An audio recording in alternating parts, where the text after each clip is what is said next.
So even though we face the difficulties of today and tomorrow, I still have a dream. Yeah. It is a dream deeply rooted in the American dream. I have a dream that one day this nation will rise up and live out the true meaning of its creed. We hold these truths to be self-evident, that all men are created equal. I'm Jeffrey Trezak, and I'm the director of the Newark Public Library. I'm very pleased to see you all here today. I see many familiar faces in the audience, so thank you for those of you who are returning for another one of our programs, and welcome to those of you who may be attending a program here for the first time.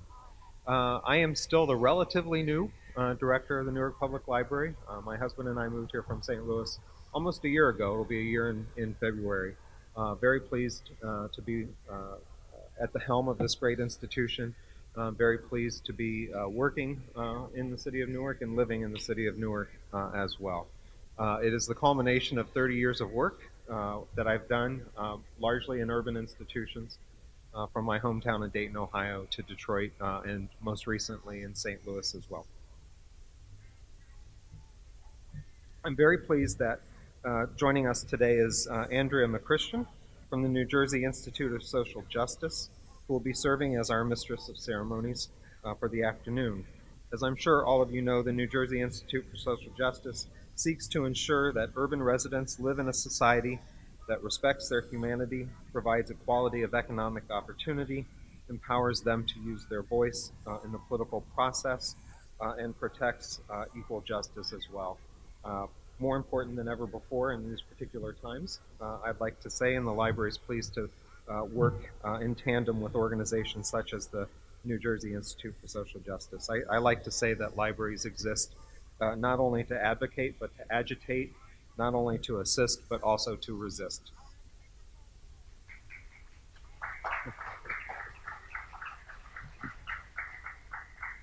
I'm very pleased that you could all join us today. I hope that you will also consider joining us at future events. We have a really fantastic lineup for Black History Month, and in particular, a very fitting tribute, I think, to Rodney Gilbert, who left us last year all too soon and all too young. I'm pleased to see the turnout today. The library has, over the past year, we've had a number of new programs, and we are seeing an increase now of about 140% in both the attendance at our events and also in the events that we are offering. So more than just alive and well, libraries are thriving. At this point, I'd like to welcome to the stage two outstanding artists who are certainly no strangers to the Newark Public Library. Vocalist Kim Armstrong, accompanied by violinist Janice Bryce. Kim and Janice.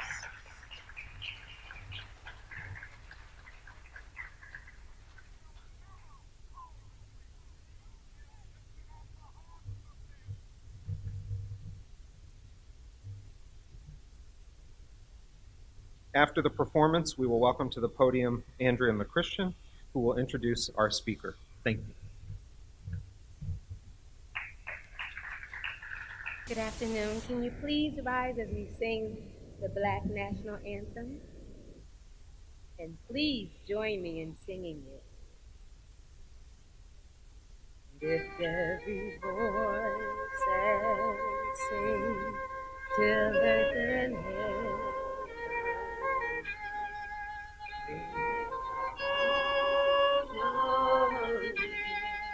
Of liberty, let our rejoicing rise high as the listening sky. Let it resound loud as the rolling sea. Sing a song full of the faith that God has taught us. Sing a song full of the hope that the present brought.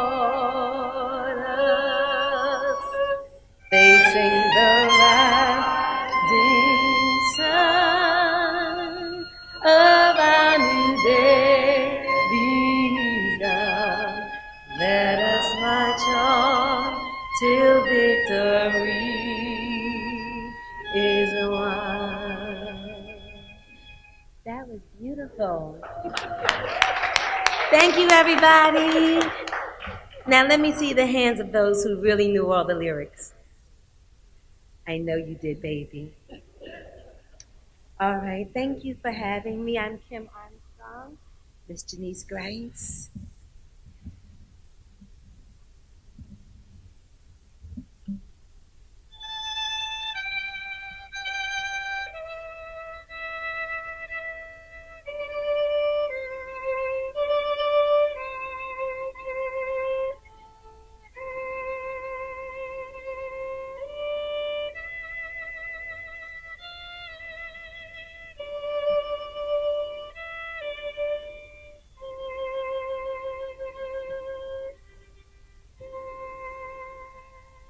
Oh, freedom.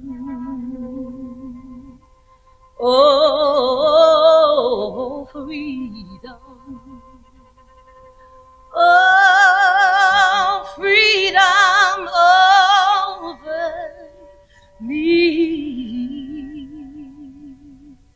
And before I'd be a slave, I'll be buried in my grave and go home to live with my Lord. Oh, freedom. Oh, freedom. Oh, freedom over me. And before I'll be a slave, I'll be buried in my grave and go home to my Lord and be free.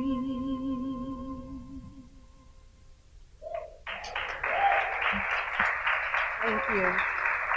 Thank you. Thank you so much. Well, Janice is actually the librarian. She says she used to live in here. I'm the opposite. Terrible, I wish. But because she's a genius, she told me, along with Miss Bateman, that Dr. Martin Luther King loved Precious Lord and Amazing Grace. So I know he does. You know why? Because he told me. His birthday is January the 15th and mine is the 16th. So we have a connection. So we're going to do a little of Precious Lord and Amazing Grace. Precious Lord, take my hand, lead me on, let me stand.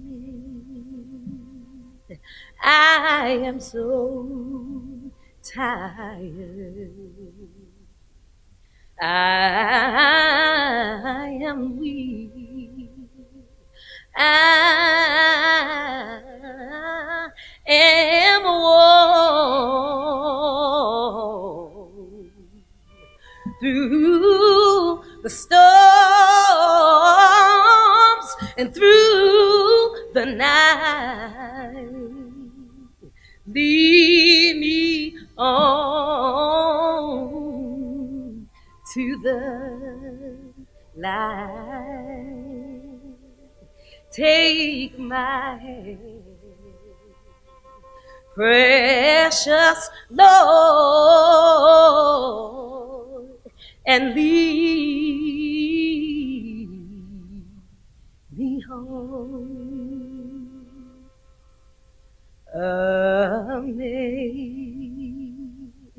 Amazing grace, how sweet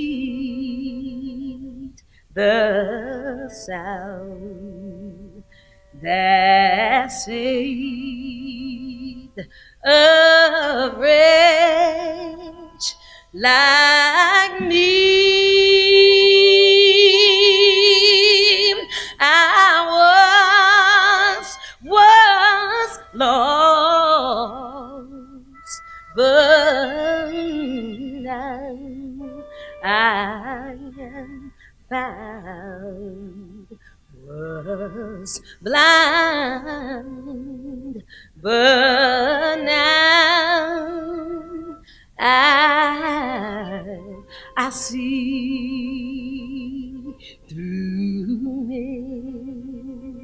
many dangers, toils, and snares. I've already come. 'Twas grace that brought me safe thus far, and grace will lead me home. I could sing that all day. Thank you. I could sing that. I really don't have to take this off. No, I better keep it on. I got so many songs, but they only gave me a time frame. So we have to do these spirituals. And so I'm a ballad, so I like slow stuff and intimate. Pardon me if my eyes are closed, but a part of this music, you have to feel it. You've gone through something. So what we gonna up? I need some like this. I need some clapping. I started over here. This is going to be for the next song. If you know it, please feel free to join in, and I'll go to your beat.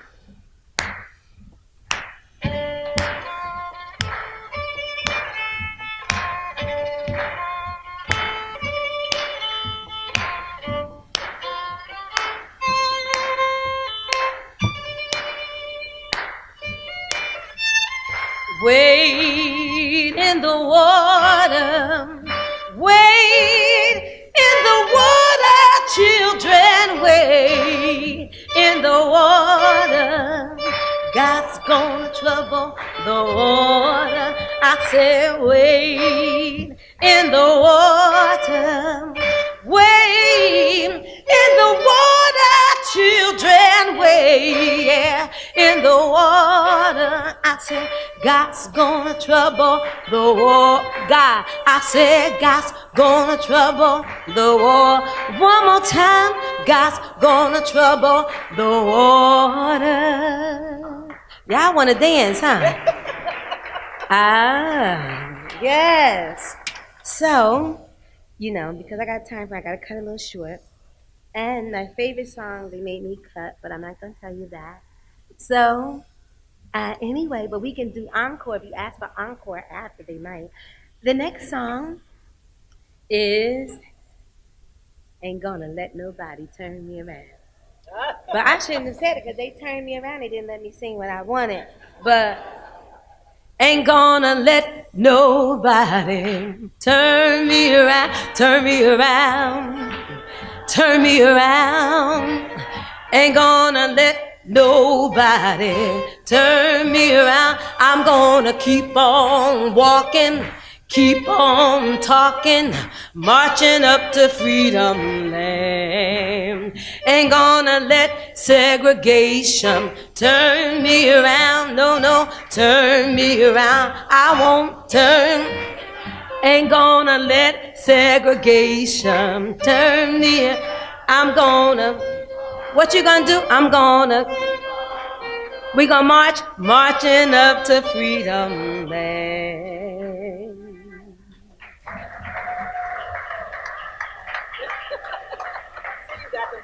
Oh, God. We have time for one more, correct?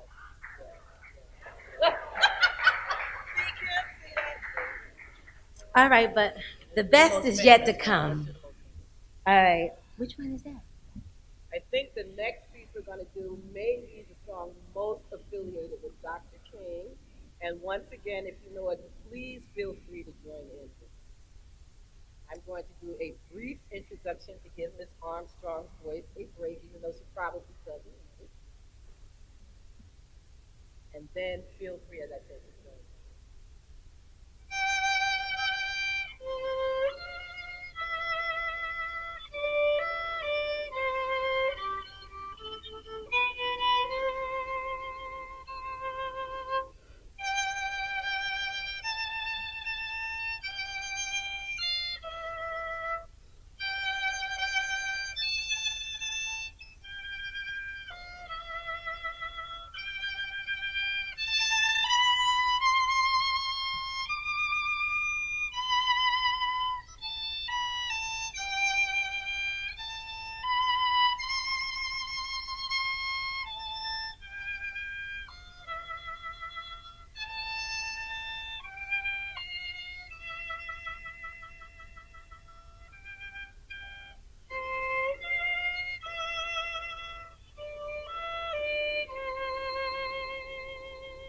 Now, really, let's do it. I love it. I love it. Oh my God. Well, I was supposed to sing too, but you guys made me cry almost. You sound so beautiful. So I was supposed to sing with you, but can I please do a little bit of my favorite song and then? Yes, we could do this so they can sing it with us. I'm ready. Yes. You guys are ready? Okay, I'm ready. We shall overcome. We shall overcome. We shall overcome someday.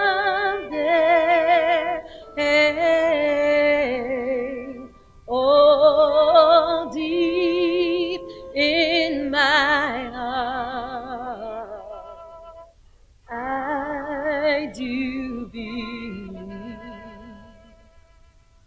we shall overcome someday.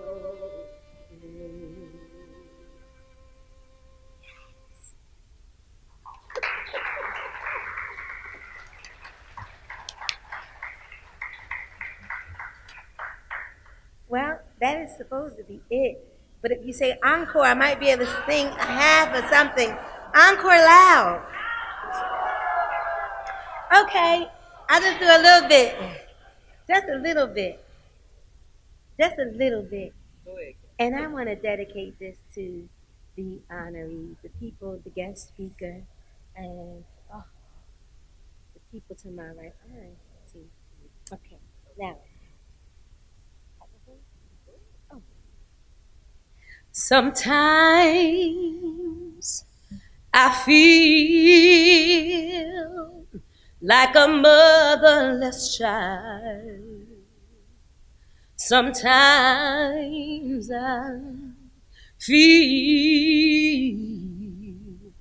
like a motherless child. Sometimes I feel like a motherless child. A long way from home.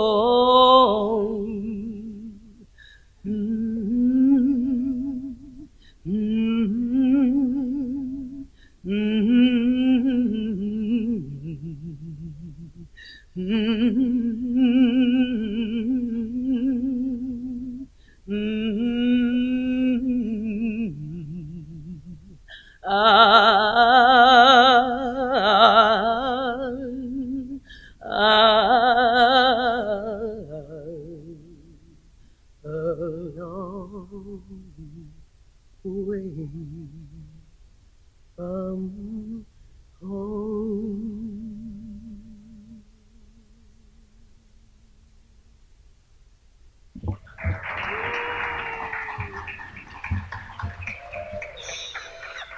Thank you. Thank you. Thank you all.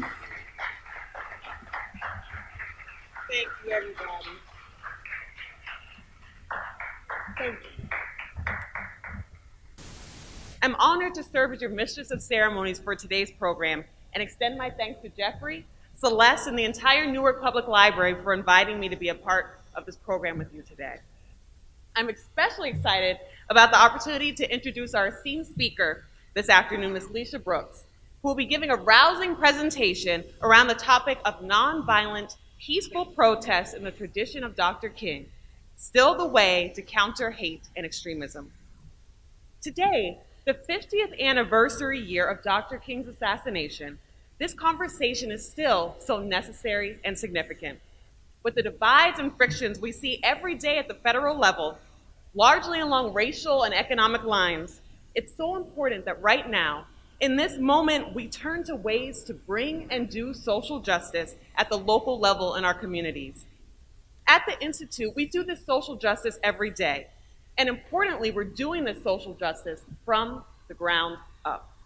Through legal research, writing, and advocacy campaigns, we center our local and state efforts on toppling the load-bearing walls of structural inequality around three major issue areas I want to touch on briefly. 1, economic mobility. 2, civic engagement. And 3, criminal justice reform. First, economic mobility. This year marks the 50th anniversary of Dr. King's Poor People Campaign, an initiative to bring about economic justice and opportunity for all. And here we are, half a century later, still fighting this same struggle for economic equality. Now, when I reflect on Dr. King's insights on this issue, my mind turns to one of his most famous speeches, The Two Americas. In it, Dr. King noted that in one America, children grow up in the sunlight of opportunity. Yet, in another America, people of color find themselves perishing on a lonely island of poverty in the midst of a vast ocean of material prosperity. Now don't get me wrong. Today here in Newark, we're still living in these two Americas. That's because on any given day, you can stand on one side of the street downtown and be swarmed by anchor institutions and prospering corporations. Yet, by simply crossing that street, you can be met with a long line of people seeking employment just to get a taste of this opportunity. As we outlined in our report, Bridging the Two Americas, Employment and Economic Opportunity in Newark and Beyond, which is on the table right outside, Newark residents hold only 18% of all jobs in this city. And these jobs are generally concentrated in lower paying employment. But in spite of this grand economic inequality, there is hope. Last year, the Institute, along with many companies and community organizations, partnered under the City of Newark's Newark 2020 initiative. Under this initiative, we aim to combat poverty by connecting 2020 Newark residents to meaningful full-time work, but with a living wage by 2020. In doing so, we can truly set in motion a process where all of Newark's residents have equal access to bask in the sunlight of opportunity. But we all know jobs is only part of a larger system's change. As we've all seen with the presidential election, the recent governor's election here in New Jersey, and the upcoming midterm election, it's imperative that we all use our vote as our voice to make change at the local, state, and federal levels. But this vote has been stripped away from one very significant group, individuals with criminal convictions. New Jersey denies the right to vote to people in prison, on parole, and on probation. As the Institute said in our recent report, we are 1844 no more, the title of which relates to the year when New Jersey first started denying the right to vote to people with criminal convictions, 1844, and this law is still in the books today. Today in our state, almost 100,000 people are denied the right to vote because they have a criminal conviction. At the Institute, we're committed to ensuring that this denial of this fundamental right is put to an end. But we also know the stripping away of the right to vote also implicates the stripping away of other freedoms, which brings me to the last pillar of work at the Institute, criminal justice reform, which happens to be the pillar I primarily work in. For the majority of my time at the Institute, my work has largely involved committing to ending our state's failed system of youth incarceration. As both a lawyer, an African-American woman, and a former preschool teacher, this issue is very important to me. As we outlined in our report, Bring Our Children Home, Ain't I a Child, it's clear that locking up our kids, instead of providing them the opportunity for rehabilitation and growth, does not work for a number of reasons. First, New Jersey currently has the worst racial disparities among its incarcerated Black and white youth in the entire nation. We're number one in the entire nation for locking up our Black kids versus locking up our white kids. We're number two in the entire nation for locking up our Latino kids versus locking up our white kids. In our state, a Black child is more than 30 times more likely to be detained or committed to a youth facility than a white child. And the striking disparity persists even though research shows Black and white youth commit most offenses at the same rate.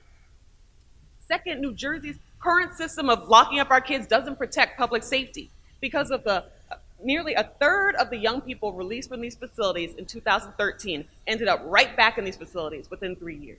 So it's not helping rehabilitation and it's not increasing public safety. And last, the system's financially wasteful. New Jersey spends around $250,000 each year to incarcerate each child in our state's youth prisons, even though they house less than half of their total capacity. Just think of what good we could do in a young child's life with $250,000 a year.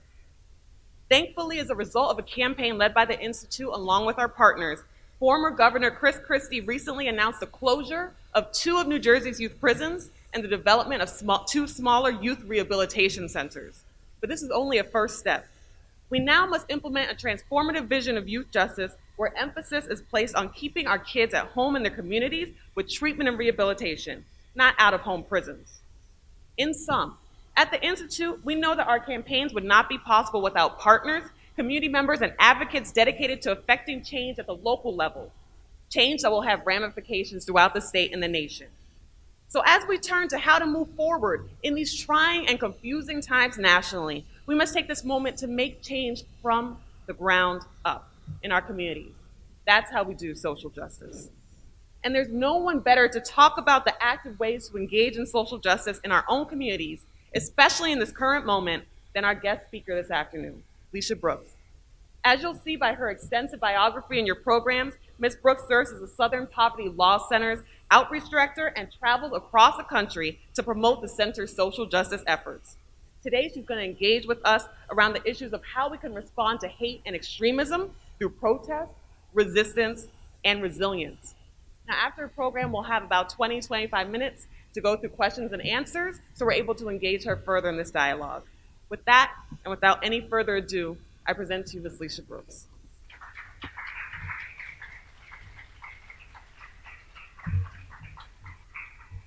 Thank you so much. That was truly the best introduction I've ever had. And plus, I enjoyed your preface and I learned a lot. Thank you so much. Thank you all for coming. I really appreciate the opportunity to speak with you today.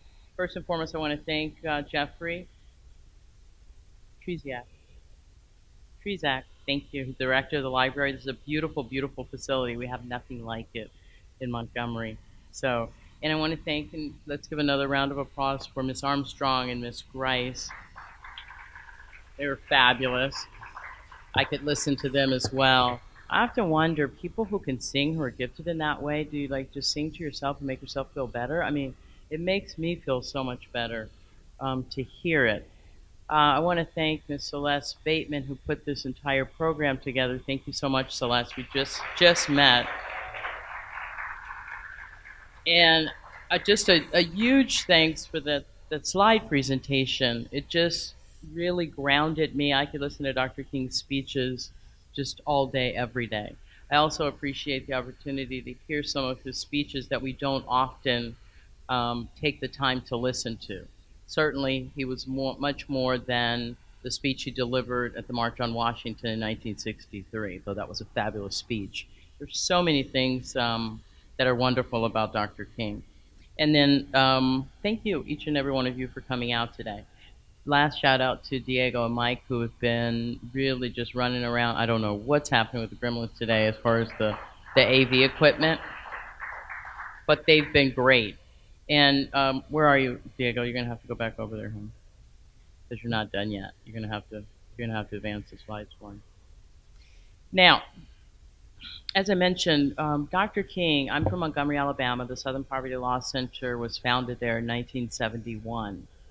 And so Dr. King and the legacy of Dr. King is very, very important to us, as it is to the rest of the nation. Now, the opportunity to speak at King Day, for me, is not only an opportunity to reflect on Dr. King's great legacy, but it's also an opportunity to dig through his speeches and find quotes, right? There's so many. So the quote that I chose to open with for you today is for you and for me. Commit yourself to the noble struggle for equal rights. You will make a greater person of yourself, a greater nation for our country, and a finer world to live in. So it's for us.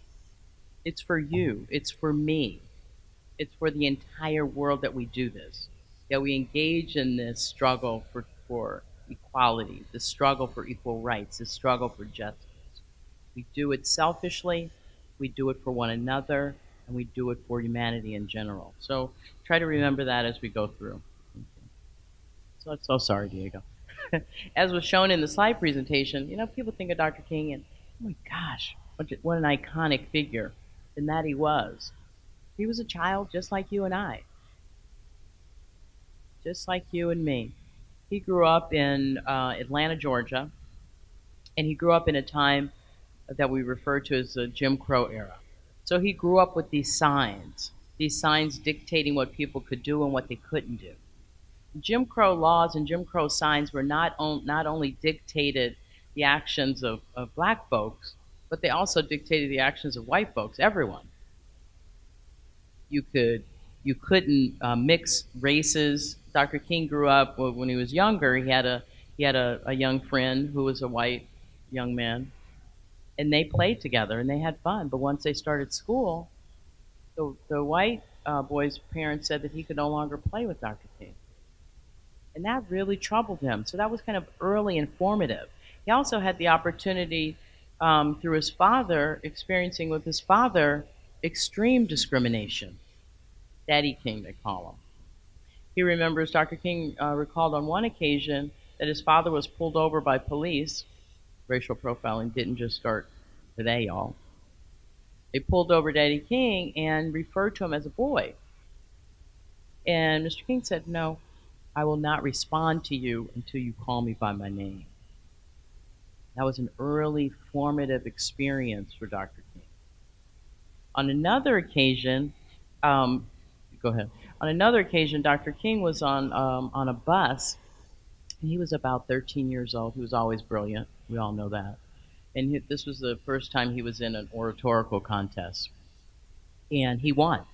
He was taking the bus back with his teacher, and the bus driver told him to give up his seat for a white passenger. And he didn't want to do it. He was 13 years old.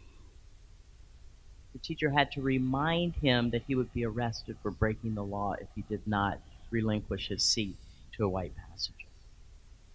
So you see the Montgomery Bus Boycott and the segregation that took place on Montgomery City buses was not the first time that Dr. King was aware of segregated buses. But fast forward, he went to Morehouse College when he was 15 years old. Took an entrance exam, got accepted, graduated from Morehouse, went to theological seminary, graduated from that, and then went on for his doctorate at Boston University. As he was finishing his thesis at about age 25, he was assigned his first pastorate at Dexter Avenue Church in Montgomery. Just around that time, you may recall, in 1954, the U.S. Supreme Court had just ruled that separate schools were not equal. Brown v. Board. That was a really, really, really big deal for everyone. You guys need to know that, and you need to understand. It was the first time the highest court in the land had stood up for black people and said, "No, you all are not being treated right, and this is unconstitutional." This was super, super important. So Dr. King had that in his mind as he made his way to Montgomery. About a year after he was there, Mrs. Parks was arrested. Now remember, Dr. King came to Montgomery to pastor a church. And if you know anything about Montgomery and Montgomery's history, Dexter Avenue Church wasn't just any church; it was a church where the middle class black people went.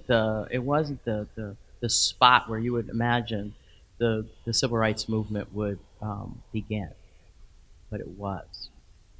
What happened with the Montgomery bus boycott after Mrs. Parks was arrested? 3 African American women professors at what is now Alabama State University called for a boycott. And they said, we're going to boycott the city buses just one day. They mimeographed flyers and passed them out to everybody and asked everybody to stay off the bus this one day, this day that Mrs. Parks is supposed to go to court to answer for her charges. Go ahead. So they did. People did it. They organized and met, and that group of people told Dr. King, we want you to be in charge. He didn't volunteer for this. Remember, he did not come to start a movement, but he was ready. He was ready to lead the movement. So after the day that folks decided to stay off the bus for one day, they met at this church in Montgomery that night. And Mrs. Parks, of course, lost. She was found guilty. All the people who had boycotted the buses that day and more gathered at the church. And this was the first time that Dr. King spoke to a group of people in this way. And you could really see, if you watch the speech, you could really see this transformation that overcame him in terms of coming into the civil rights movement. He said, he was talking about, we deserve to be treated with dignity and respect, even on the city buses. Because on Montgomery city buses, one of the reasons why the boycott worked there is that bus drivers were rude, and they had tremendous authority. They had the authority to have you arrested, yes. But on Montgomery buses, black people would have to go up to the front and drop their dime in the slot and then get off and go through the back door. Sometimes the bus drivers would pull off. So people were like, we just want to be treated with a little bit of dignity and respect. And Dr. King said, we deserve that. And he asked them that night that they gathered, he said, should we continue this movement? And they said yes. So what started as a one-day bus boycott lasted 381 days. So we don't always know how long something's going to last, but we have to be committed to the end goal. And these people stayed off the buses through winter, through summer, through spring and fall. 381 days and won. Over the course of that bus boycott, you can imagine the authorities were quite upset. They did all kind of things, nothing new, nothing that's not happening today, quite frankly. But one night, as Dr. King was at the church at they called these mass meetings, they would have people like Miss Armstrong singing, because these songs kept people energized, kept people engaged and supported and connected to what they were fighting for. So one night they were at the church and someone came up to Dr. King and said, there's been an accident at your house.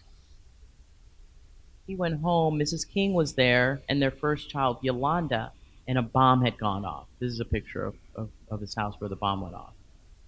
By the time Dr. King got there, and there were a group of black men that were out there ready to throw down. They had sticks and guns, and they were ready to fight to defend Dr. King. And Dr. King came out there, made his speech, and said, no violence. We will not win this thing through violence. Please, put your weapons down and go home. If you don't have any weapons, don't pick any up. And they went home, followed his lead, and continued in the tradition of the nonviolent civil rights movement. Yeah. Thank you. I mean, I think it's pretty important, because you may not know that Dr. King didn't start out as a nonviolent person.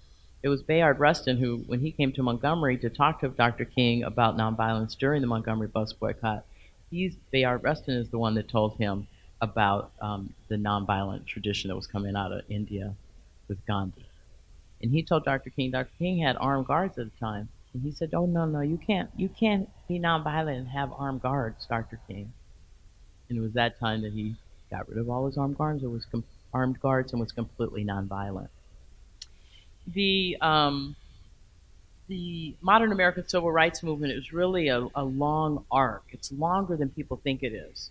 Most people, when you talk about the civil rights movement, they remember the Montgomery Bus Boycott. Maybe they'll remember Dr. King in the "I Have a Dream" speech, and they think that was it, and have no idea how long that lasted or what commitment people had to create change. So if we say the Brown v. Board was 1954, the Montgomery Bus Boycott was 1955. Fast forward to this event, the Selma to Montgomery March, the first unsuccessful Selma to Montgomery March known as Bloody Sunday. That was a decade. So in some of the speeches that we heard before the program began, I remember hearing the speech that Dr. King delivered at the end of the Montgomery to Selma March. It's beautiful. That's the Arc of the Moral Universe speech. But it started here in Selma with about 600 African Americans who had determined that they were going to march from Selma to Montgomery to demand voting rights. This was just a year after 1964, the Civil Rights Act of 1964 was signed, and Jim Crow segregation was all but eliminated. But black people still didn't have the right to vote, so there was more work to be done. And people in Selma, in particular, Alabama and all across the South, were disenfranchised in ways that we're seeing repeated today. So these people decided, okay, we're going to march. We're going to march to Montgomery and demand George Wallace grant us the right to vote, which is provided as a constitutional right. So, as you know, state troopers, under the orders of Governor Wallace, beat those peaceful protesters. And not just beating them, John Lewis holding his hand over his head. He was one of the leaders of that movement. And many of you maybe saw the film Selma. There's more to the story than that. You may not have noticed that Dr. King was not at that particular march. He was in Atlanta. Couldn't be everywhere.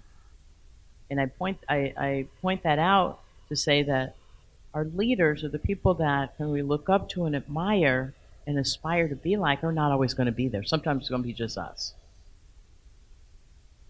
And sometimes we have to do it on our own. So John Lewis and Hosea Williams, both young people, decided that they were going to lead this march. And this is what happened. They got beat all the way back across the bridge back to Brown Chapel in Selma. And if you've ever been there, it's a little bit of a distance. Those police on horseback pushed them all the way back.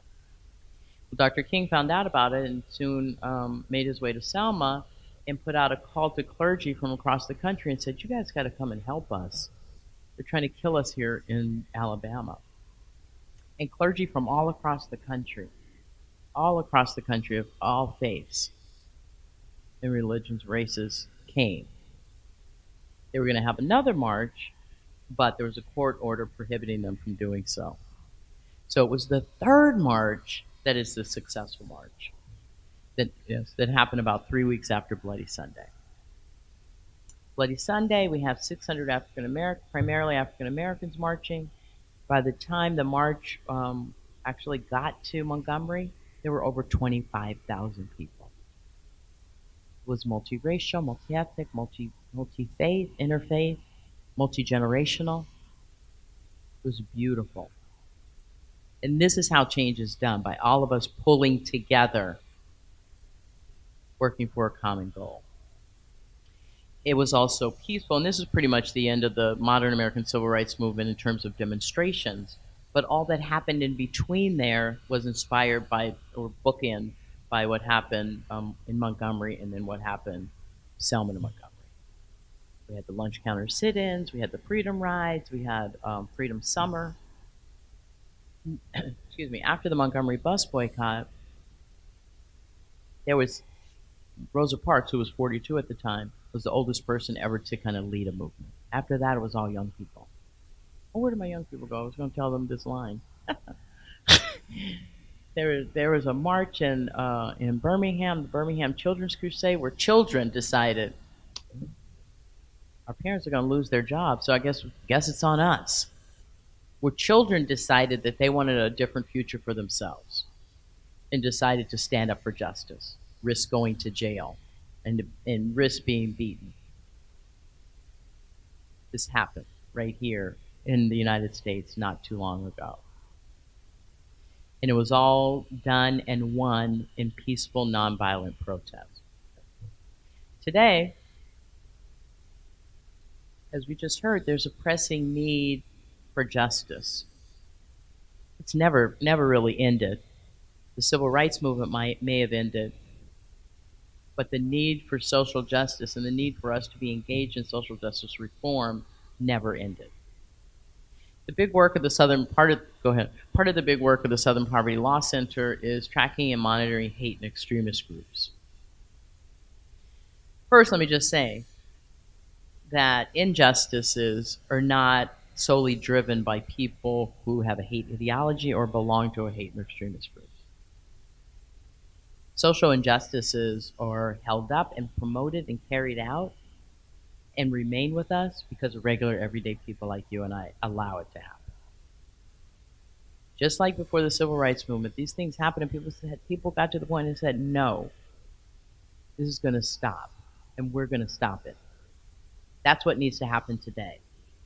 The statistic about New Jersey having the highest number of incarcerated, highest percentage of African Americans, and second in terms of Latinos, incarcerated youth. Oh my God, I live in Alabama. How is this happen? This is on us, and it won't change unless and until we demand that it change. Ms. McChristian and her colleagues can't do it all by themselves. It takes a people to do that. So let's look at the state of hate in the United States. Since about 1990, we've been keeping track of the hate and extremist groups in the country, and it's an important thing to look at. It really is. As you can see, this graph starts in 2000, and we mark a 50% increase in the number of hate and extremist groups since the year 2000. And this is just to 2016. So annually, we put out a map. And this is for 2016. The new map for 2017 will be out in a couple of weeks. So I invite you to go back to our website and check it out. But as you can see, there are hate groups all across the country. All across the country. Always have been. People are never surprised that there's a high concentration in the South and the Southeast. There's always been a high concentration in the Northeast. And New Jersey is usually up there in the top 5. And you're small, relatively small, to have that distinction. Now, and you can find all this information on our website as well. So for 2016, it was 917 active hate groups in the United States. And what do y'all have, 15? Say 15? Yeah. You had 15. 15. Again, go to our website and check it out, but you had a couple of KKK groups. They may still exist for 2017 and to this day. There's a group called the Militant Knights of the KKK. It's a statewide organization. Yeah, the Confederate White Knights in Toms River. You have, and see, it's not just in the South. You have Aryan Strike Force, which is a racist skinhead group in Phillipsburg. I have no idea where these places are, but I'm assuming you do. AC Skins in Atlantic City. There's a group called Forza Nuevo. I don't know why they call themselves that. Their headquarters are a white nationalist group. And then there's the National Socialist Movement, which has a statewide presence. The National Socialist Movement is the largest neo-Nazi group in the country. They're the ones that publish a website called Stormfront. They have over 300,000 registered users, and they have a strong presence here. I should say that all the active hate groups are not solely white supremacists and anti-Semitic, though the vast majority are. White supremacists and anti-Semitic. There are a number of black extremist or black separatist groups. Black separatist groups, not to be confused with black extremist groups that Attorney General Jeff Sessions is trying to, do a redo of and blame black extremists for for everything that's gone wrong in this country. That's not true. We've always named what we call black separatist groups as hate groups if they qualify. And I'm prepared to talk to you all about an individual if you like. The Nation of Islam has always been on the hate group list, always. Not mutually, it shouldn't be mutually exclusive that they, do good things and bad things, do some great things. But they hate white people, and they say it. Hate Jews, say it all the time, and don't care much about gay folk. So that qualifies them as a hate. Once, a couple years ago, they came to our office and said, "Look, just take us off the list. We say being anti-white, anti-Semitic, and anti-LGBT, and we will." And they could not. Then went on to write a story about the Jews at the Southern Poverty Law Center. Proving our point. Go ahead. So, people say, well, why? Are we ever going to change? What's going on? Why do we have this increase in hate now? The primary driver for the increase in hate and people's interest in hate and extremism is the shifting demographics that are happening across the United States. In 1970, around the time of the center's founding, the country looked like this nationally. 83% white, 17% people of color. And that's how people like it, or that's like the U.S. That's how the U.S. likes its diversity. A strong majority, a little bit of color, a little bit of nice restaurants, and cultural events and that kind of stuff. But now, go ahead. It's changed dramatically in a few decades. So now we're at about 66% white, 34% people of color. That might not sound like a huge number to you, but it's a huge shift. That's when you start seeing signs in different languages. You start hearing people speak different languages. You go back to your old neighborhood and where's that store I used to go to? Where's that little thing? Where's my neighbors? Where are the people that look like me? That's what happens. And that's when the resentment begins to set in. It's also becoming part of the popular discourse that white people will no longer be a numerical majority by 2050. You all heard that? I always hate being the first person to tell you, but it's the truth. It's happening, and there's nothing we can do about it. But these people, these white supremacists, think that they can push back on it, that they can change demographics like that. And you can't, because this has been changing for decades. It has to do with birth rates and immigration. So more draconian immigration policies will not change it. Not happening. Not happening that way. In terms of population growth, I think it was the year 2000, white population growth was about 15%. 15%. And if you combine people of color groups, that's 85% for everybody else. If it helps, and you should know this, black people should know this too, our numbers are not going anywhere either. But the thing is, the truth is that, we've never had a really high percentage of the population. We're about 12 to 14% of the population nationally, black people are. You might get confused because we do get blamed for an awful lot of stuff. But there's only less than 15% of the country is black, but overrepresented tremendously in the criminal justice system. So our numbers are really kind of mirror and echo the white numbers, and will continue to go down. The U.S. Census in 2010 rightfully allowed people to identify as multiracial or biracial, which they should be able to, and they generally pull from white and black numbers. The fastest growing immigrant group are Asian and Pacific Islanders. And that group will continue to grow. We have a little bit of time, maybe after 2050 or 2040, where there'll be no numeric majority relative to an ethnic group. So there's some time to get that Star Trek thing right, where we all are equal. Go ahead. So the shifting demographics, and secondarily, it also has to do when there is a real or perceived economic crisis. So this really worked in 2008, but that argument doesn't really work today. It's really more white resentment. But when people perceive themselves to be in economic crisis, that also increases hate and extremism. So we see an increase in groups reflected in the increase in hate crimes that took place in 2016. The FBI, Department of Justice, releases statistics annually on the number of hate crimes that happen in the country. It's about a 5% increase over the numbers for 2015, over 6,000. But what you should know is that is low, not near, not even close to the actual number of hate crimes that take place in the United States. The numbers are low because law enforcement agencies, and I'm not really sure about New Jersey, I think they do reporting, but not all agencies. Agencies voluntarily report this information to the FBI. So some agencies never report at all.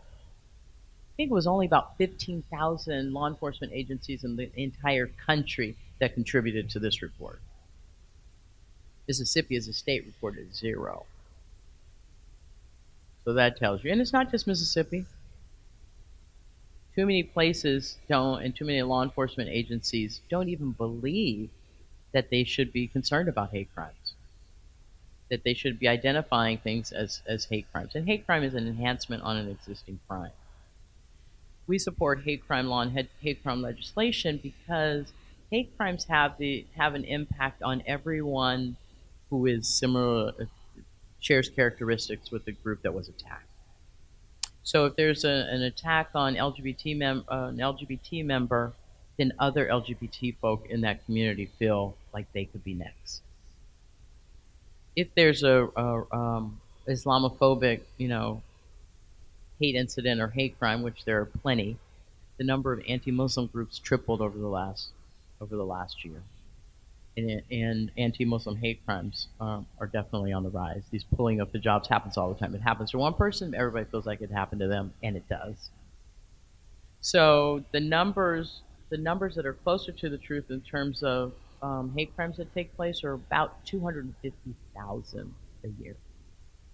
And that just comes out of straight crime statistics. I should say the majority of those crimes were hate crimes were motivated by bias based on race or ethnicity. So when people say, "Oh, it's not that," oh, yes, it is. Second was religion. Now, of course, this event, Charlottesville, August 2017, is probably, well, not probably, it's the largest demonstration of white supremacy in this country in a couple of decades. And I share this picture with you, and I'm lingering on it a little bit because I want us to remember it. This happened right here in the United States, not too far from y'all. Thousands of white nationalists, white supremacists, alt-righters, whatever they want to call themselves, marched on the campus of UVA. And this march was meant to echo Klan marches. Some people refer to them, the Tiki Torch rally. Please don't call it Tiki Torch. They were torches. It was meant to be an act of racial intimidation to remind folks of Klan marches. That's what it was meant to be. The people, UVA, University of Virginia, UVA. They also, I think it's important to note, didn't wear hoods, didn't cover their faces, were perfectly happy to be filmed on television and interviewed. One even did his own documentary. And this event happened the night. This was a surprise pop-up. They had a permit to march on UVA Saturday. There's no permit to march Friday night. And yet law enforcement just stood back and let them do it. So we saw the next day at that rally that was called off an hour before it was to take place because of the threat for violence was real based on what happened the night before. And we find Heather Heyer, 32-year-old white woman, killed. She reminds me of Viola Liuzzo. I don't know if you know her story. Viola Liuzzo is a white woman who came down to help with the Selma to Montgomery march and was murdered because she was driving a black man in a car. And it's kind of what happened to Heather. Richard Spencer, one of the organizers of this rally, has been back to UVA with torches since then. The crowd hasn't been as big. There were over 13 different hate groups there. Klan groups, neo-Nazi groups, neo-Confederate groups, all kinds of different groups that never, ever come together. But they all came together for this Unite the Right rally. So they were uniting the far-right extremists and trying to unite the right politically. That's just the truth of it. So I need you to pay attention to what's going on. Go ahead. Because just because this event is in the past, these guys have really taken off. This emboldenment on the part of white supremacists and white nationalists really began in the presidential election.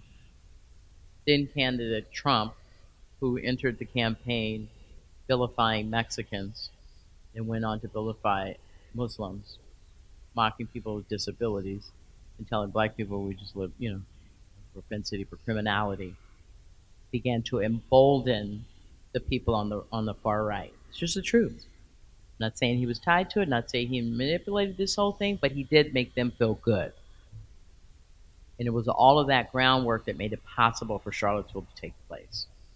So then we have this guy, Andrew Anglin, who is the publisher of the Daily Stormer, who has supplanted the... No. Which one is he? Does it say Daily Stormer? Okay. And the other one is Stormfront. It supplanted Stormfront, who used to be the biggest website. Now he is.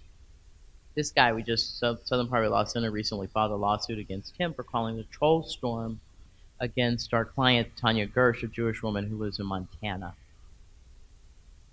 You can read up about that. But what I wanted to tell you today about Andrew Anglin and his website, he just admitted in an interview last week that his website is meant to target kids as young as 11 years old. It is their hope to bring in young white men in particular, and women to less of a degree, if you can, support your man in that way. Because there's no power for women. They're anti-feminist white nationalists.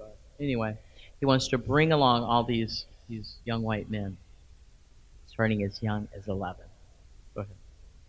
One of the ways that they're doing this is on college campuses, and maybe you've heard about this. There's been a spat of flyers that have been distributed, over 300, close to 400 now, incidents of flyering at close to 300 different campuses across the country.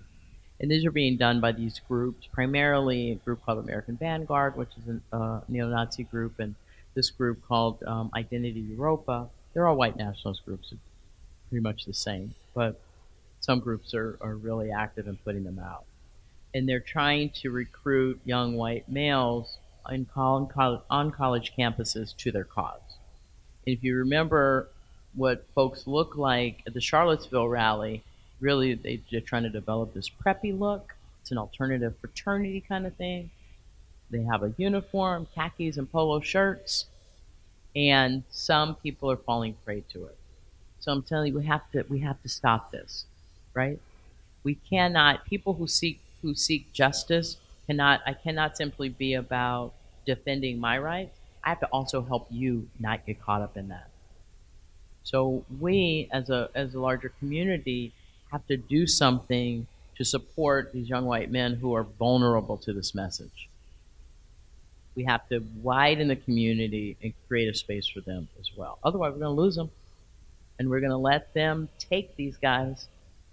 So my message to white folks, you guys got to start first. You got to start talking about race, what it means to be white, because if you don't, they will tell them. And they will tell them how to be a white supremacist. So let's start there. Go ahead. We have a map on our website that shows you the different colleges that have been hit, and we update it regularly. If you have, children or grandchildren, nieces or nephews at college campuses, check in with them. See what's going on. Students are organizing. There's been an increase in nonviolent student activism on the part of college students for a couple decades, really since the Michael Brown and Black Lives Matter movement. And it's extending. And I know that students are getting painted with a broad brush and being blamed for causing the violence, and it's not them.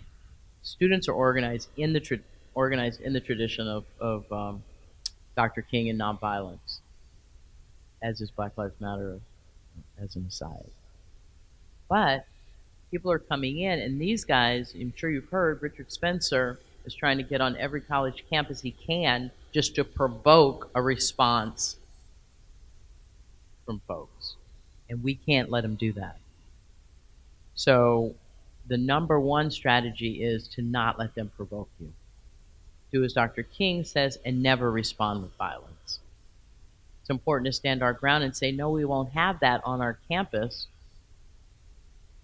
We're not buying what you're selling, but you can't stop or abridge another person's First Amendment free speech rights, and you can't engage in violence. Good. So this takes us to what I wanted to present, just to remind folks of the very committed nonviolent movement that took place and won.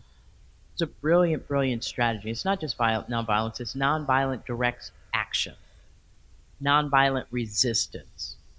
It's action. And Dr. King was a big architect in that. They didn't just turn another cheek.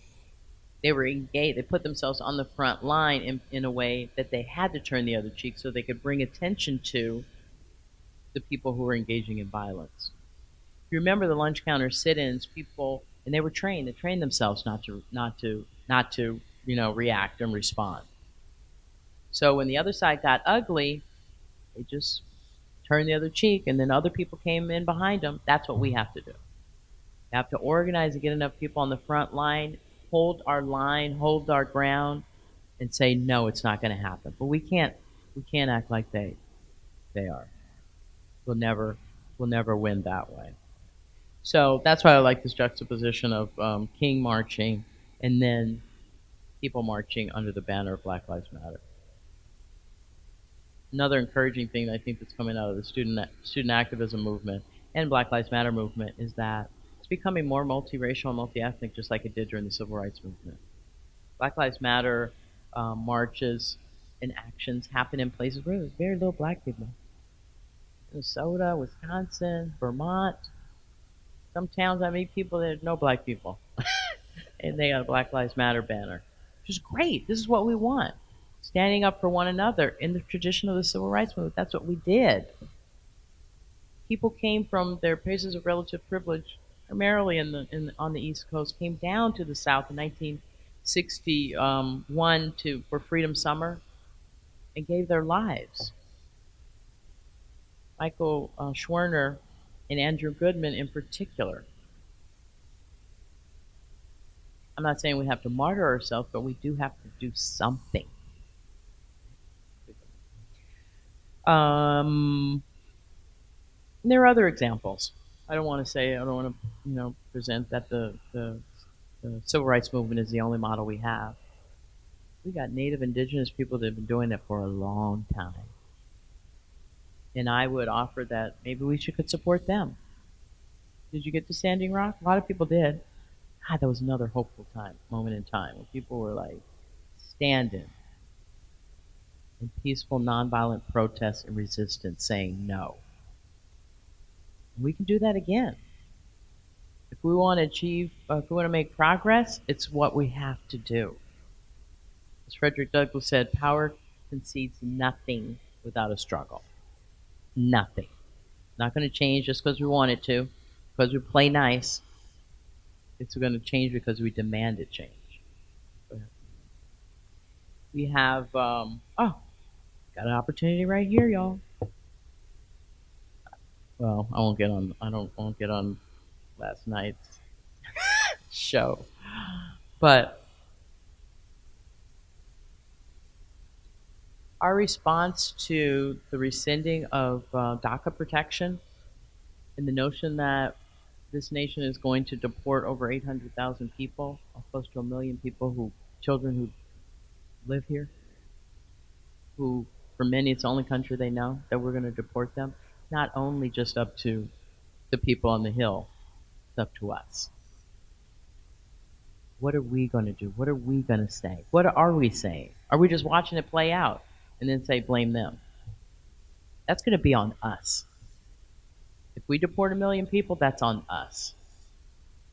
And me personally, I can't do that, can't do that. That can't be on me. I can't do that. So what am I going to do? I have to do something. Go ahead. You know, we saw this something. Remember when the Muslim ban was first announced? And this was a beautiful, just spontaneous action on the part of individuals with virtually no leadership whatsoever. People just got up and went to the airport. It was beautiful. It was beautiful. That's what we can and should do all the time. It was beautiful. We know what wrong is. We know what right is. We know what moral is. We know what immoral is. Let's stand up. You mentioned the Poor People's Campaign, and it always reminds me to tell people, if you don't know, you got to get with Reverend Barber. William Barber, Repairs of the Breach. They've kicked off a new Poor People's Campaign, and it's going to happen. This is a man of moral conviction who's gathering other people of faith to take us to a higher moral ground. I'm sure you heard him. If you haven't, Google him, listen to his speech. Beautiful. Reverend Barber. Okay, go ahead. I'm almost done, y'all. So, nonviolence is the only way. It's the only way to win. We can behave violently, that's kind of in our nature. But research shows successful movements win when they're nonviolent. When violence erupts, we just get pushed back and the line moves. And we have a farther distance to go the next time. Go ahead. So, didn't write down my last quote and I can't read it. Let me see.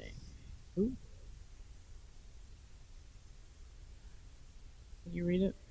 Oh, we must forever conduct our struggle on the high plane of dignity and discipline.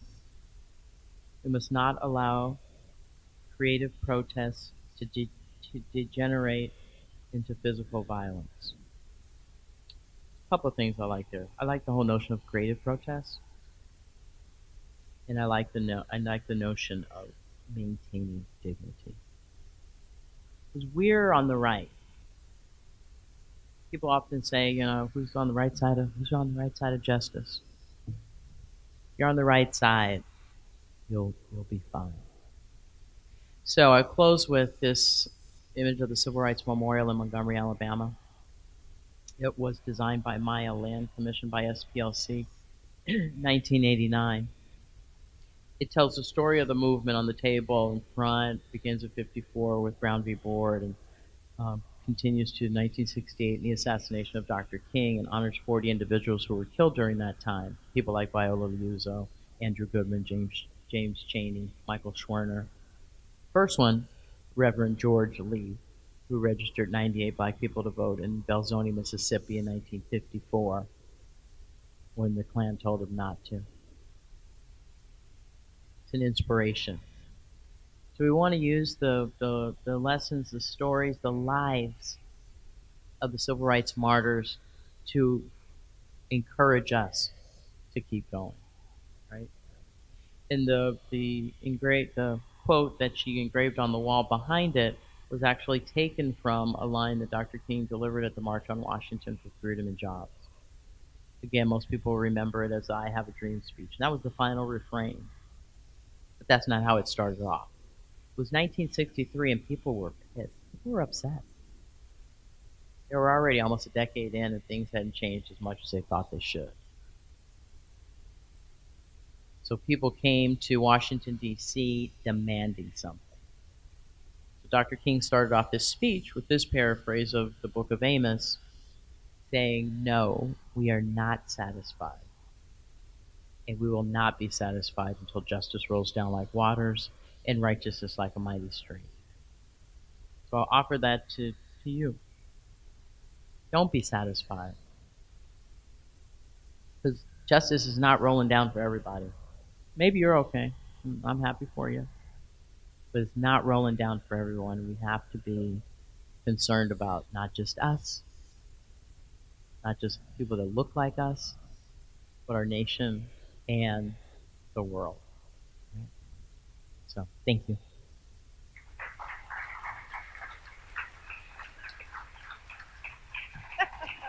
So it works. Oh, thank you. Sorry, didn't mean to go on that long, but I did warn you that would probably run over.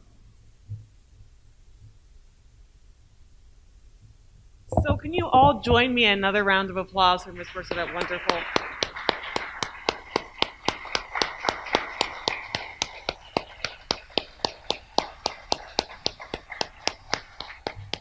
And so I know that presentations brought up a lot of questions, a lot of ideas or comments. So we're going to have about 20 minutes for Q&A. There's going to be one microphone over there, and then I'll have a microphone over here that I can move around. So if people have their questions, we can turn to Q&A.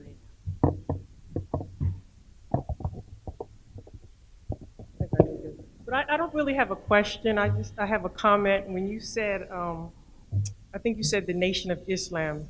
No. Yes. The Nation of Islam hates white people. Mm-hmm. Just like in other religions, there's sects, right? There's different sects. So the Nation of Islam is a separate sect than the Sunni Muslims that you see. So as a Muslim, that really did something to me when I heard that. So I just want people to understand that Muslims that follow the Prophet Muhammad, peace and blessings be upon him, and follow the teachings of the Quran and the Sunnah, we don't hate white people. We don't hate Jews. We don't hate anybody. Allah created all of us as to live together. So I just want to make that point. That there's definitely a difference. Thank you for clarifying. And when Malcolm X went on Hajj, he realized that. So when he came back, right, there was a difference. So the religion of Islam that Malcolm X discovered when he went on Hajj, that's Islam. Right. Okay, that's Islam. Right. Thank you for clarifying. That's true.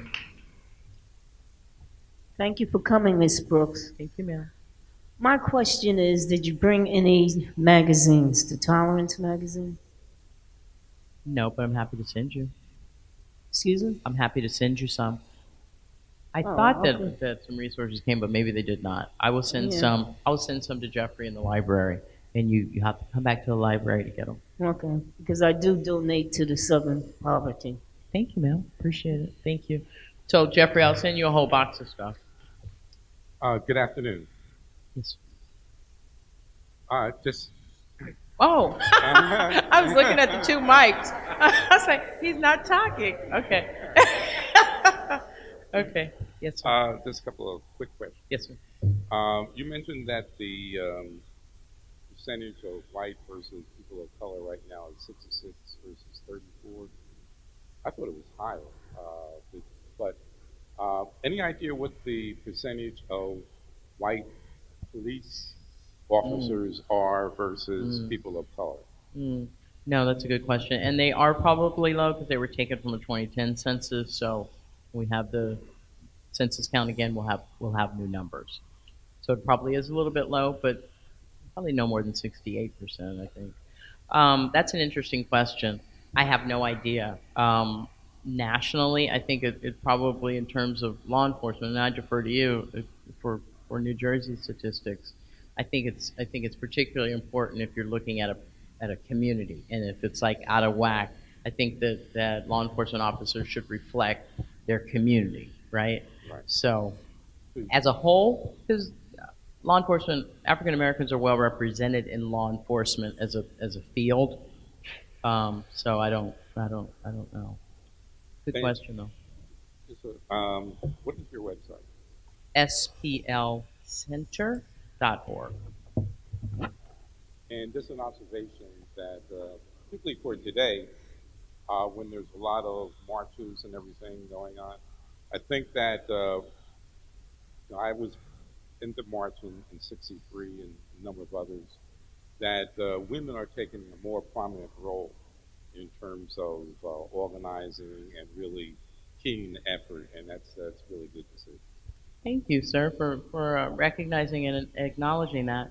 Women were organizing during the civil rights movement too, but the civil rights movement reflected the larger culture and its misogynistic kind of ways that they dismissed and erased the contributions of women. But like I said, with the Montgomery Bus Boycott, that was led by women. Um, and a lot of the things that happened successfully wouldn't have happened without women. So thank you. Ella Baker. Good afternoon, and thank you for coming. Thank you. Appreciate your comments. I was watching I Am Not Your Negro the other day. We did it on PBS.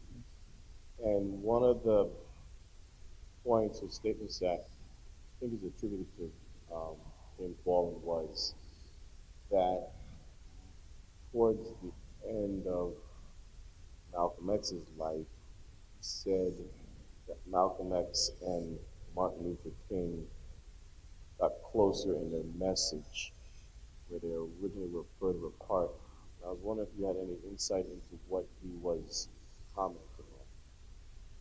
Thank you.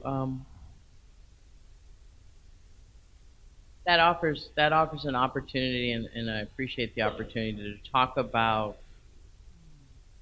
I don't want to call it the radicalization of Dr. King, but he became. I guess I could use radical. He became more convinced of the very real hill that was made because of white supremacy. I mean, not to say that he thought this thing was going to be easy, or that I think he thought, you could change people. People were of goodwill, and he wasn't. I don't think he saw the systemic reality of racism and oppression, classism, kind of how those things were tied in. He really came to that over time, and I think that Malcolm X was more familiar or had an earlier appreciation for the intricacies of oppression and how it operated. Dr. King's message of love was correct, and he stayed with it, but he also came, especially towards the end of his life, became more hardened in his stance against political systems and government in particular, and that really led to people not liking him anymore. When he was just sweet and little black children, little white children, they loved all that, but didn't love it too much. I was also looking at some statistics talking about how he was seen, how Dr. King was seen in 1963 in terms of his favorables and unfavorables. It was about half. I mean, it was about, no, it was low. It was about 35%, 37%, something like that. A year before his death, he was more unfavorable than favorable. And that's when he came out against the U.S. government in terms of the Vietnam War and militarization and materialism and this whole profit thing. And then that's when he determined to have the Poor People's Campaign that was going to encamp themselves at Washington. He also, his rhetoric became more hardened in terms of, just read some of his later speech. I was reading something about this last book that he wrote where he said, y'all are just basically, you guys, you don't want to change. You're not doing enough. You know what I mean? And so had he not been killed, who knows? I mean, like, he was becoming kind of just more and more radical. So as I referred to, somebody said he was in the process of becoming woke. So some people refer to it in that way. I think that he was, kind of more greatly influenced by his religious teachings and a core belief that people are just misinformed, and not really recognizing what the real battle was and the foundations of the oppression in this country, especially as it pertained to black people. Basically, it's like a statement. I'm from, okay, North New Jersey, United States. But my thing is, I've been watching how we can move kind of forward a little bit. Because everybody know we have racism Yes, around the ma'am. world. But I think because we have this kind of problem, because they clump every race together. See, it's good and bad in every nationality. They need to stop doing that because they always say black people robbing, black people this. It's good and bad in every race. And if they stop doing that, clumping all the race together, all the people together like that, we can move forward. Because when they say black people doing this, then they go out and be mad and they be angry. And that's when we have this problem. Mhm. Same with the white people. There's Mhm. white people, but you know, the Mhm. white. You know, Mhm. but they got to stop that. Mhm. And we can move kind of forward. Mhm. That's what I believe. No, I think you're Yeah. you're Just like absolutely she said, you're absolutely somebody right. said something about Muslim over there. Yes, Somebody, yeah. I agree with her. Because all Muslim is not bad. that's true. It's not bad. So we Yeah. have to watch the statements that we make. You know what I mean? I do know what Instead you of mean. clumping everybody together, because I'm a black American, but I don't go out there and steal. You know, and she probably whatever. You know what I mean? You just can't do that. You know, because that's where the chaos and all this angry come from when people does that. Yes. That's why I It's think. it's It's sad. It's really sad. It's you know? stereotyping people based on their Exactly. group membership. And they got to stop doing that. They really, Yes. you know. And not just they, we, yeah, right? all of us, you right. know. And we do it. We do it You not know? only around race. You We know, do it because our around. kids that we had our kids, they wasn't born back in the, you know, they was not born back there when slavery and all that. You know, they was taught to hate some of them. Mhm. You can't not do that. That's what I'm saying. Okay. And I would say that it's really up to us. That again, that's one of those things that we do. And so, kids who stereotype because they were taught that, right? So they heard it from adults. So it's really incumbent upon us. We saw it in the aftermath of the presidential election, all these ugly things that Trump said about immigrants or Muslims. Kids began to repeat them. Kids as young as elementary school. Oh, build a wall. Oh, you're going back. Or you know. So we need we need to be careful. We need to be careful. The facts are is that immigrants are less likely to commit crime than native-born people. That's just the truth of it. The longer people stay here, the more they catch up with the native-born. Yeah. Well, we pass it along. Another thing that you reminded me of that I wanted to share with respect to Muslims and this whole idea that Muslims are terrorists are responsible for killing people in the United States. The fact of the matter is that the majority of violent domestic violence cases that happened over this last year were committed by domestic extremists from the right wing, not Muslim jihadists. So we have a misunderstanding about that too. And not only do we end up vilifying and dehumanizing a whole group of people, the wrong people, we don't pay attention to the very real threat that comes from domestic terrorists, right? So thank you for reminding me of that.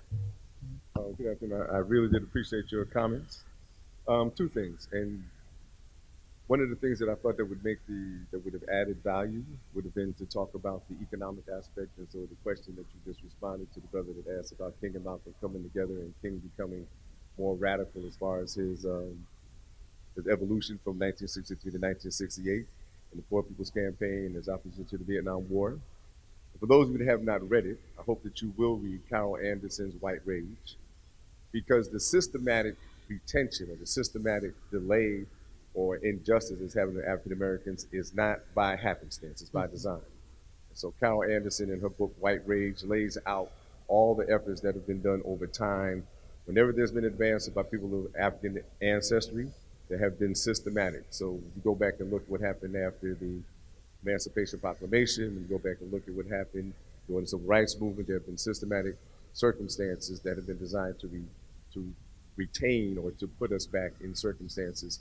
And so, and Andrew, I really appreciate your comments. I'd like to get some additional information about the disparity in terms of the incarceration and the amount of money that's spent on how many juveniles are incarcerated. Now, I want to commend you and the work that's been done to close Jamesburg, some of the other facilities that have taken place, because I do think that until we really the challenge that people with African ancestry face right now is that we don't have the ability to shape our own image.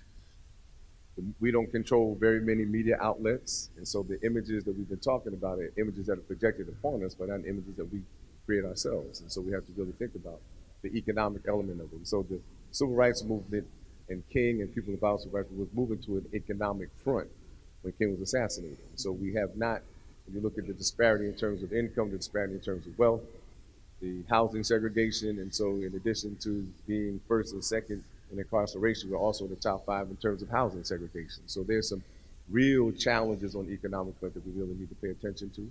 And I think that the fundamental reason why we are victimized in the way that we are is because some people want to advance at our expense. And so we've never received reparations. There's never been any effort to make sure that we have the financial basis that we need in order to be able to move our community forward. And so we need to collectively think about how we're going to make that happen. Thank you, sir.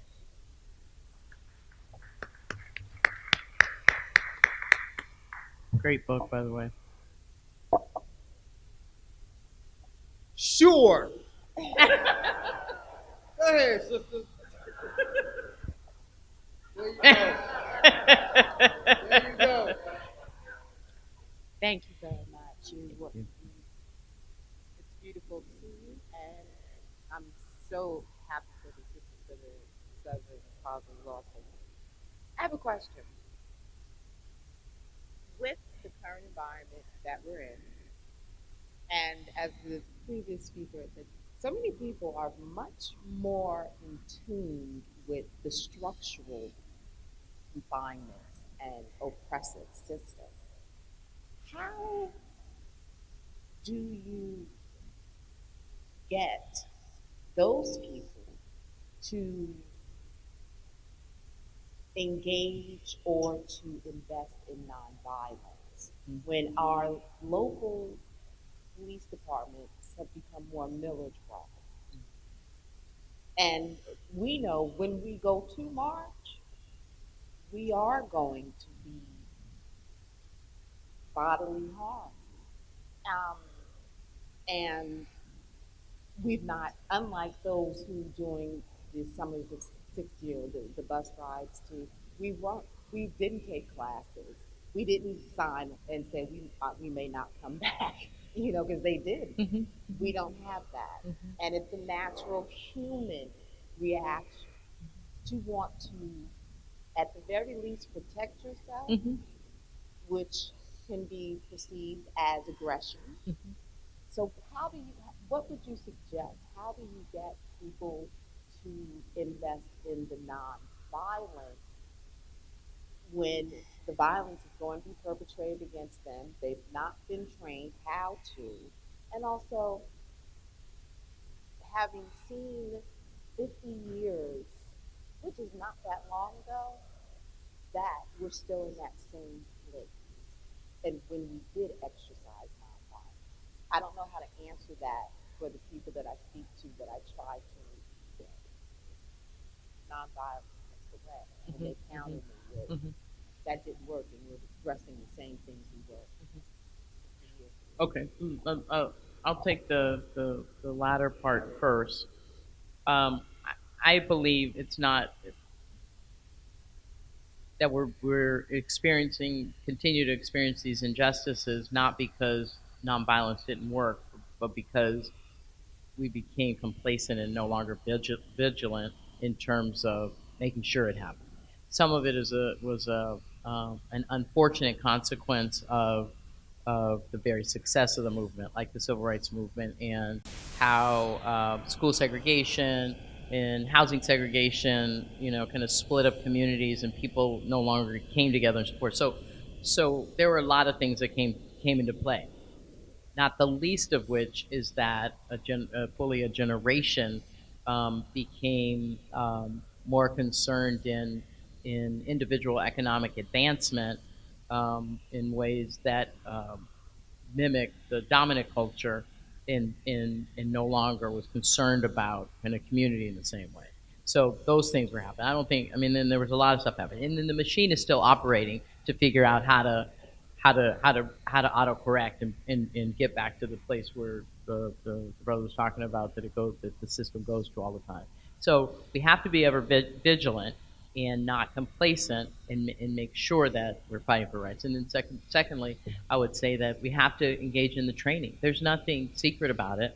And some groups are doing that. And college students in particular, before protests, they get together and determine what you're going to do, kind of set up, kind of who's going to be captains and soldiers and who's got the bail fund, and we have to do that. I think that again, I don't welcome seeing people martyr themselves, and there are things that we have to do to shine the light on the over militarization of law enforcement. I mean, it was quite effective in Ferguson when nonviolent protesters, before they were painted as violent, just stood toe to toe against tanks, right? And so we have to create those visuals. We have to show people outside of the community what life is like in the community. So that requires my participation in protest, and I want to be successful. So we're going to spend some time organizing, and we're going to do it. You can't get everybody, but you can get folks who want to participate in an organized kind of manner, and it's not going to change just based on one outing. Right? It's sustained. I mean, and that's the thing too that we don't get. That we just want something now, and better if I could tweet about it than like show up. And we have to show up and show up all the time. And so I think after Rick, we'll have time for one more question here, but then I'm sure Ms. Brooks can stay around for a little bit to ask personal questions. Thank you. Listen, I applaud you being here. It's monumental in my books. My name is Rick Robinson. I'm the criminal justice chairperson for the NAACP here in North New Jersey. So I'm very familiar with Ms. McChristian over there and her body of work regarding the New Jersey Institute of Social Justice. Give you a little clap on that, which I did good on that. Shutting down a couple of juvenile justice prisons and all that stuff.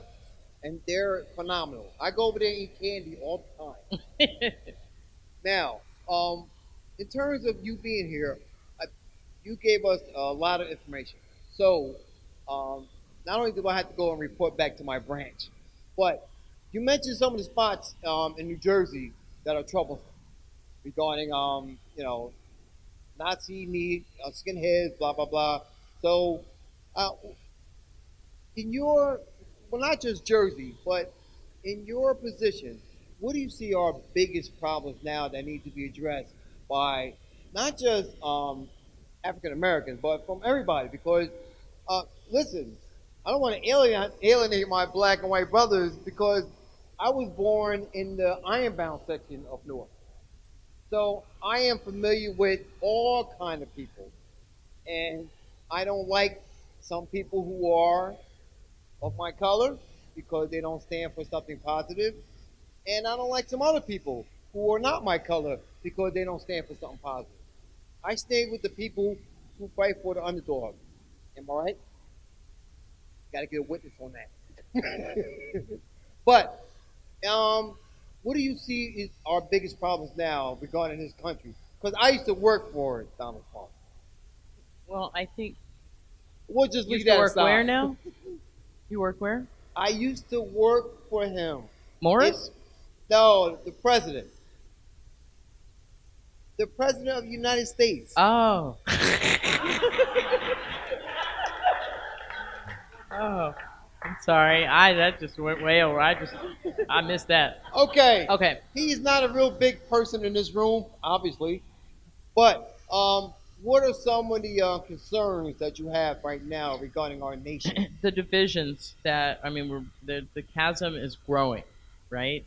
And not to call you out, but to use what you said as an example, that I don't like people. I don't like these people. I don't like that people. I don't like these people because they don't agree with me. That's kind of what you said. Well, I didn't mean it like that. Okay, but I'm using it as an example. I have to, and it's hard. I'm certainly not perfect, and I've got to remind myself I got to care about all people, just like I was talking about those white guys. I got to care about everybody, right?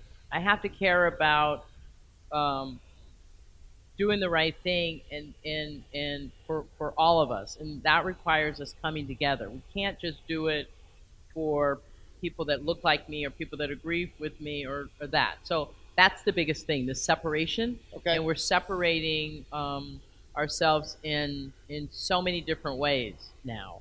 And I truly I do understand it.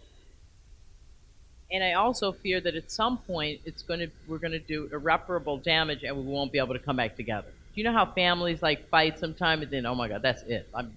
We are never speaking again, right? So we're like there, and so I'm calling on myself, you, me, to like be more generous of spirit.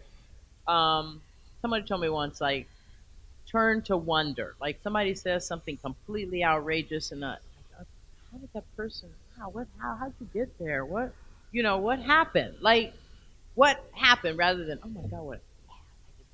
Like I'm done with you, right? I got you. So just allowing some generosity, and oftentimes people, they got there just like how I got here, where I got.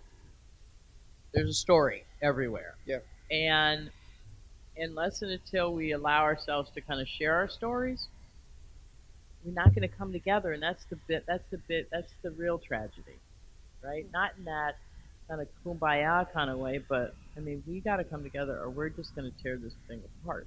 In a progressive manner. Yes, of course. Okay. All right. Of course, because they need to move forward too. Yes. I mean, the people on the far right are marginalized in ways that they vote against their own interests all the. I live in Alabama. Come on, they vote against their interests all the time, right? If anybody needs health care or anybody needs pay equity, it's people in Alabama, and they will not vote for it. Well, So we got to bring one another along in some kind of way. And so, I don't know. Great. I want to say thank you again, and thank you for the Senate voting. Oh, you're welcome. Sorry about Jeff Sessions, but hey, we got Doug Jones now. So. And so this will be our last question here.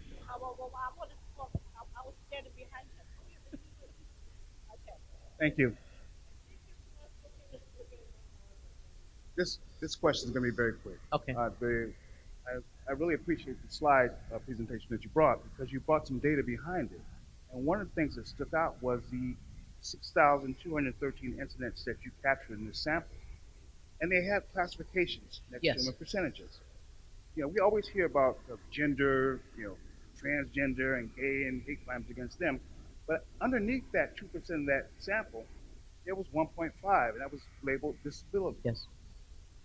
I've never heard of anything like that. Can you share with us what might be the highest profile within this sample? Let me just say that disability, hate crimes are based on, motivated by bias against people with disabilities, or another group that's notoriously underreported. Oftentimes these happen and people don't come forward and say that it happened. They're embarrassed or whatever. And this runs the gamut of physical disabilities and mental disabilities, and just the way people with disabilities are abused. Sometimes we hear about these high-profile stories. There was that high-profile story with this group of people who totally abused that disabled guy. People are just cruel and mean. And so there's that. But then there are just straight bias crimes that people, I think that we haven't even grown much, right? We may have changed some language around, call somebody handicapped, but someone will, people will just push somebody over, or I don't know. People are just cruel and underreported, and law enforcement doesn't necessarily take hate crimes based on disability as seriously as some of the other groups. So. No. You only hear about it when they're just these atrocious crimes that are committed by a group of people, as we've had in the past. But anecdotally, no, I don't have that. I think it would also elderly people who have been disabled would also probably qualify, but we just don't even look at disability enough. And I'd say that you know, if we're lucky, everyone's going to become disabled. If you're lucky to live long enough. So. And our last question.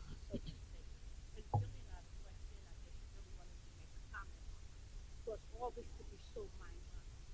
We are so overburdened mentally. What's going on all around us, and no one really has an answer.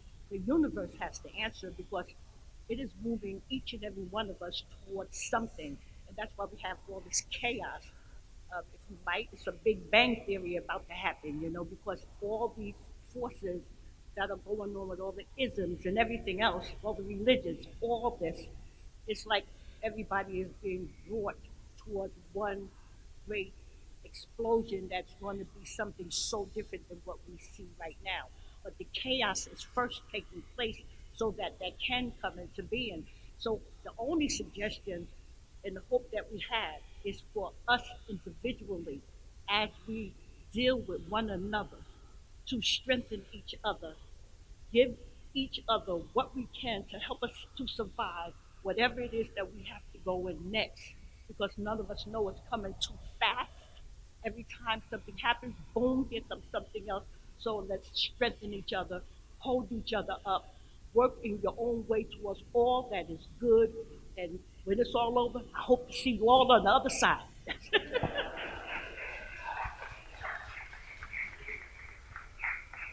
All righty then. Well, thank you so much. Appreciate you. Thank you.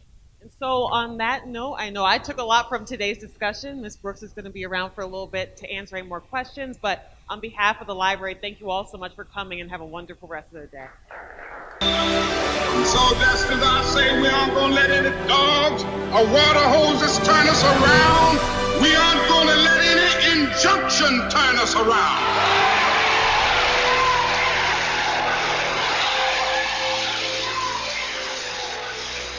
Well, I don't know what will happen now. We've got some difficult